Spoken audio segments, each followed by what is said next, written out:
یہ باب ہے حضور علیہ السلام کی وحی کی کیفیت کے بارے میں، اور ہم نے پہلے بتا دیا تھا کہ اس باب میں 7 احادیث کریمہ ہیں۔ کتنے ہیں؟ 7 احادیث کریمہ ہیں۔ تو ان میں سے ہم کچھ حدیث پاک پڑھ چکے ہیں ما سبق میں۔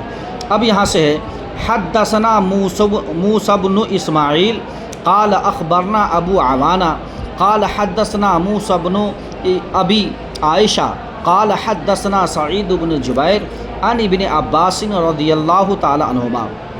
حضرت امام بخاری فرماتے ہیں کہ ہم سے حدیث بیان کی حضرت موسیٰ بن اسماعیل نے۔ وہ فرماتے ہیں کہ ہمیں خبر دی ابو عوانہ نے۔ یہ میں کسی دن اخبرنا، اخبرنی، حدثنا، حدثنی، ٹھیک ہے، سمعتو، سمعنا، اس سب چیز پہ ایک دن ہم کلاس لیں گے، ٹھیک ہے نا۔ اور وہ فرماتے ہیں ہمیں خبر دی ابو عوانہ نے۔ وہ فرماتے ہیں کہ ہم سے حدیث بیان کی موسیٰ بن ابی عائشہ نے، اور وہ فرماتے ہیں کہ ہم سے حدیث بیان کی سعید ابن جبیر نے، اور وہ حضرت عبداللہ ابن عباس رضی اللہ عنہما سے۔ کس تعلق سے؟ فی قولہ تعالی، اللہ رب العزت کے اس قول کے تعلق سے کہ لا تحرک بہ لسانک لتعجل بہ، اے محبوب آپ اپنی ہونٹوں کو حرکت نہ دیں اسے یاد کرنے کے لیے۔ قال کانا رسول اللہ صلی اللہ علیہ وسلم یعالج من التنزیل شدتاً، کہ حضور علیہ السلام اسے قرآن عظیم کو یاد کرنے کے لیے مشقت میں پڑ جایا کرتے تھے، یعنی آپ مشقت کر کے اسے یاد کرنا چاہتے تھے۔ حالانکہ قرآن عظیم یہ ایسی کتاب ہے کہ اللہ رب العزت نے خود فرما دیا محبوب آپ کو جلدی جلدی ہونٹوں اور زبان کو حرکت دینے کی ضرورت نہیں ہے، میں خود اس کا اتارنے والا ہوں، آپ کے دلوں میں بھی جمع دینے والا ہوں اور اسے محفوظ بھی کرنے والا ہوں، اور حد یہ ہے کہ میں معانی و مفاہیم اور بیان بھی اس کا سکھا دینے والا ہوں۔ اسی کے سلسلے میں فرمایا کہ حضور علیہ السلام وحی کے نزول کے بعد شدت وحی کو یاد کرنے کے لیے، یعنی آیت کریمہ کو یاد کرنے کے لیے مشقت میں پڑ جاتے تھے۔ وَكَانَ مِمَّا يُحَرِّكُ شَفَتَيْهِ، اور حضور علیہ السلام اپنے ہونٹوں کو جلدی جلدی حرکت دیا کرتے تھے۔ فقال ابن عباس رضی اللہ عنہما فَأَنَا أُحَرِّكُهُمَا لَكَ كَمَا كَانَ رسول اللہ يُحَرِّكُهُمَا، تو حضرت عبداللہ ابن عباس رضی اللہ تعالی عنہ فرماتے ہیں کہ میں اسی طرح اپنے ہونٹوں کو حرکت دیتا ہوں، یعنی میں جو چیزیں آپ تک پہنچا رہا ہوں وہ بھی یاد اور محفوظ کرتا ہوں اور اسے یاد کرتا ہوں، اور یاد کرنے کے لیے ہمیں بھی اپنے ہونٹوں کو حرکت دینی پڑتی ہے۔ کہا ایسے ہی حرکت دیتا ہوں جیسا کہ رسول کریم صلی اللہ علیہ وسلم حرکت دیا کرتے تھے۔ تو ظاہر سی بات ہے یہ فعل صحابی کا ہے، اور صحابی نے دیکھا رسول اللہ کو کرتے ہوئے۔ تو اب جو تابعی آ رہے ہیں حضرت سعید، وہ بھی فرماتے ہیں کہ سنو، جس طرح سے حضرت عبداللہ ابن عباس حرکت دیا کرتے تھے اور وہ دیکھے حضور علیہ السلام کو حرکت دیتے ہوئے، تو اسی طرح میں نے ایک صحابی یعنی حضرت عبداللہ ابن عباس کو دیکھا، تو میں بھی انہی کی پیروی کرتے ہوئے میں بھی اپنے ہونٹوں کو ایسی حرکت دیتا ہوں جیسا کہ حضرت ابن عباس دیا کرتے ہیں۔ قال سعید انا احرکہما کما رأیت ابن عباس رضی اللہ عنہما یحرکہما۔ حضرت سعید ابن جبیر فرماتے ہیں کہ میں بھی اپنے ہونٹوں کو اسی طرح حرکت دیتا ہوں جیسا کہ حضرت عبداللہ ابن عباس رضی اللہ عنہما کو حرکت دیتے ہوئے دیکھا۔ فحرک شفتیہ، تو آپ نے اپنے دونوں ہونٹوں کو حرکت دی۔ فانزل اللہ تعالی، جب حضور نے اپنے ہونٹوں کو جلدی جلدی حرکت دی تو اللہ رب العزت نے فرمایا لا تحرک بہ لسانک لتعجل بہ، کہ محبوب آپ اپنی زبان کو حرکت نہ دے جلدی جلدی اسے یاد کرنے کے لیے، محفوظ کرنے کے لیے۔ کیوں؟ ان علینا جمعہ وقرآنہ، تو بے شک مجھ پر ہی ہے اس کا یعنی میرے ذمہ کرم پر ہی ہے آپ کے دلوں میں بیٹھال دینا، یعنی جمع کر دینا اور اسے محفوظ کر دینا۔ قال، اب یہاں سے یا تو امام بخاری تشریح کر رہے ہیں یا کسی محدث نے جو یہاں پر تشریح کی ہے، تعبیر کی ہے، بیان دیا ہے، اس کا ذکر کر رہے ہیں۔ قال جمعہ لک صدرک، کہ حضور نے، اللہ نے فرمایا کہ محبوب ہم آپ کے دلوں میں اسے جمع کر دیں گے، دل میں جمع کر دیں گے۔ وتقرأہ، اور تو آپ اسے یاد کر لیں گے۔ فَإِذَا قَرَأْنَاهُ فَاتَّبِعْ قُرْآنَهُ، تو جب حضرت جبریل امی پڑھ ڈالیں تو آپ ان کے پڑھنے میں یعنی یاد کرنے میں آپ ان کی اتباع کریں، یعنی اس کے بعد آپ کیا کریں، محفوظ کرنے کے لیے اپنی زبان کو حرکت دیں۔ قال فاستمع له، ٹھیک ہے، یا تو حضرت عبداللہ بن عباس نے اس کی تشریح کی کہ حضرت عبداللہ بن عباس اس کے فاعل ہوں گے، یا حضرت امام بخاری خود اپنی تشریح کر رہے ہیں، ٹھیک ہے نا، تو یہ دونوں طرف جو ہے دونوں فاعل ہو سکتا ہے۔ فاستمع له وانصت، تو اے محبوب آپ خاموش رہیں اور غور سے سنیں اور خاموش رہیں۔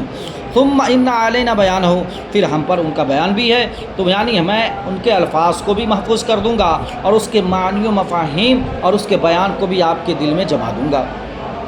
ثم ان علینا ان تقرأہ فکان رسول، پھر ہم پر ہی اس کا یاد کرانا ہے۔ فکان رسول اللہ صلی اللہ علیہ وسلم بعد ذالک اذا آتاہ جبریل اجتمع، اور پھر اس کے بعد جب رسول کریم صلی اللہ علیہ وسلم پھر اس کے بعد جب حضرت جبریل کو وحی لے کر آتے تو غور سے سنتے، اور پھر جب حضرت جبریل چلے جاتے تو پھر قرأہ النبی صلی اللہ علیہ وسلم کما قرأہ، تو نبی کریم صلی اللہ علیہ وسلم ویسے ہی پڑھتے جیسا کہ حضرت جبریل امی پڑھ چکے ہوتے، ٹھیک ہے نا۔ تو یہاں قرأہ کی میں جو ضمیر ہے لاسٹ والے میں وہ حضرت جبریل ہے۔ اب یہاں سے دیکھیے دوسری حدیث پاک ہے، یعنی اس حدیث پاک کا تعلق یہ ترجمۃ الباب سے کیا ہے، تو کہا چونکہ انہوں نے باب بانا ہے کہ حضور علیہ السلام پر وحی کا نزول کیسے ہوتا تھا، وحی کا نزول کیسے ہوا، تو اسی تعلق سے آپ نے وحی کے نزول کے بعد کی جو کیفیت ہوتی یا وحی کے نزول کے دوران جو حضور کی کیفیت ہوتی اس کا ذکر کیا۔ تو اس حدیث کا تعلق اور اس حدیث کا جو ترجمۃ الباب سے نسبت ہے وہ یہ ہے کہ وحی کے نزول کی کیفیت تو نہیں ہے، لیکن وحی کے نزول کے درمیان جو کیفیت حضور کی بنتی تھی وہ کیفیت یہاں ذکر فرمایا ہے، ٹھیک ہے نا۔ حدثنا عبدان، ہم نے بتا دیا کہ یہ عبدان دو عبد ہیں اور دونوں ایک ہی ہے، ایک میں کنیت ہے ایک میں آپ کا نام ہے، ایک ہی ذات ہے عبدان، ٹھیک ہے نا، چونکہ کنیت اور نام کی وجہ سے عبدان کر دیا کہ اس میں بھی کنیت میں بھی کنیت میں ابو عبداللہ ہے اور اس میں کیا ہے عبداللہ ہے، اس لیے عبدان کر دیا، ایک ہی ذات مراد ہے۔ قال، انہوں نے فرمایا اخبرنا عبداللہ، اب یہاں سے مراد عبداللہ سے مراد حضرت عبداللہ ابن مبارک ہے۔ انہوں نے فرمایا کہ ہمیں خبر دی حضرت عبداللہ ابن مبارک نے، وہ انہوں نے فرمایا کہ ہمیں خبر دی یونس نے، اور وہ حضرت امام زہری سے، ٹھیک ہے نا۔ اب یہاں سے دوسری سند ہے کہ ہمیں خبر دی بشر بن محمد نے، اور انہوں نے فرمایا کہ ہمیں خبر دی عبداللہ بن مبارک نے، اور انہوں نے فرمایا کہ ہمیں خبر دی یونس اور معمر دونوں نے، ٹھیک ہے، کس سے؟ حضرت امام زہری سے۔ کیا اخبارنی عبید اللہ، پھر ایک اور جو ہے سند ہے اخبارنی عبید اللہ بن عبداللہ عن ابن عباس، ٹھیک ہے، کہ امام زہری فرماتے ہیں کہ ہمیں خبر دی حضرت عبید اللہ بن عبداللہ نے، وہ حضرت عبداللہ بن عباس سے۔ قال، انہوں نے فرمایا کانا رسول اللہ صلی اللہ علیہ وسلم اجود الناس، کہ حضور علیہ السلام لوگوں میں سب سے زیادہ سخی تھے، یعنی سخاوت کے اعتبار سے سب سے زیادہ سخی۔ وکان اجود ما یکون فی رمضان حین یلقاہ جبریل وکان یلقاہ فی کل لیلۃ من رمضان، اور حضور علیہ السلام سب سے زیادہ سخاوت رمضان میں کیا کرتے تھے اس وقت جب کہ حضرت جبریل امی کی ملاقات آپ سے ہوتی تھی۔ وکان یلقاہ فی کل لیلۃ من رمضان، اور آپ یعنی حضرت جبریل امی رمضان کی ہر رات میں حضور علیہ السلام کی بارگاہ میں حاضری دیتے تھے۔ کیوں؟ غرض کیا ہوتا تھا، مقصد کیا تھا؟ دارسہ القرآن، ہاں، کہ حضرت جبریل امی حضور علیہ السلام سے قرآن کا دور فرمایا کرتے تھے، یعنی حضور ایک مرتبہ حضرت جبریل امی پورا قرآن پڑھتے تھے اور پھر حضور علیہ السلام حضرت جبریل امی کو سنایا کرتے تھے، تو یہ دور ہوتا تھا۔ اس لیے جب قرآن عظیم کا دور چلتا تھا تو حضور علیہ السلام زیادہ خوش ہوتے تھے۔ اس لیے رمضان کے مہینوں میں جن مسجدوں میں تراویح ہوتی ہے اور قرآن کا دور ہوتا ہے، ان مسجدوں کے مصلیین کے درمیان جو ہے ایک الگ جوش اور ایک الگ جو ہے خوشی کی لہر ہوتی ہے۔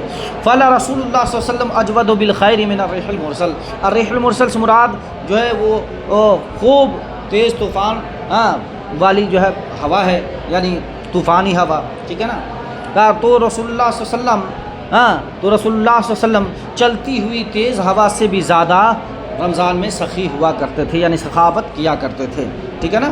تو اس کا بھی تعلق ترجمۃ الباب سے یہی ہے کہ رمضان کے مہینے میں اور جو اس سے پہلے جتنی بھی وحی نازل ہو چکی ہوتی تھی اور جتنی بھی قرآن کی صورتیں اور آیتیں نازل ہو جاتی تھیں تو ایک بار پھر حضرت جبریل آ کر حضور پر تلاوت فرماتے تھے اور پھر حضرت حضور علیہ السلام حضرت جبریل پہ تلاوت فرمایا کرتے تھے. تو یہاں پر دور وحی ہے. کیا ہے؟